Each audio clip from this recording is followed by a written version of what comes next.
የበረሃ ውስጥ ገነት ራስን መሆን መጽሐፍ ከገጽ 155 እስከ 156 በምድራችን ላይ እንደ ኢየሱስ ክርስቶስ ፍጹም ሆነው ከኖሩ ሰዎች መካከል አንዷ እመቤታችን ቅድስት ድንግል ማርያም ናት። እስቲ የድንግል ማርያምን ሥራ እናስብ። የሰው ልጅ ሁሉ ክፉን መርጦ የእግዚአብሔርን ልብ በሚያሳምምበት ጊዜ በመልካም ምርጫዋ የእግዚአብሔርን ልብ ያስደሰተችና ያከመች የበረሃ ውስጥ ገነት ናት። ልክ በሚያቃጥል በረሃ ውስጥ እንደምትገኝ ውሃን እንደያዘች መዓዛዋ እንደሚያስደስትና ውበቷም ልብን እንደሚሰልብ የአትክልት ስፍራ ናት።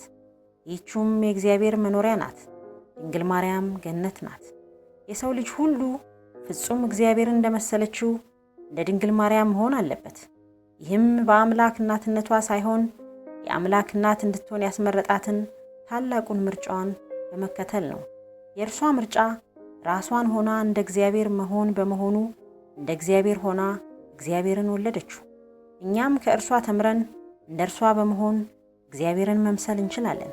ድንግል ማርያምን መምሰል ራሱ እግዚአብሔርን መምሰል ነውና እንኳንስ ፍጹም የሆነችውን እርሷን ቀርቶ የተወሰነ ዘመኑን ኢየሱስ ክርስቶስን በማሳደድ የኖረውን ቅዱስ ጳውሎስን እንኳን እኔ ክርስቶስን እንደመሰልኩኝ እናንተም እኔን ምሰሉ የሚለውን ንግግሩን ሰምተንና ተግባሩንም ተመልክተን አርአያ እናደርገዋለን።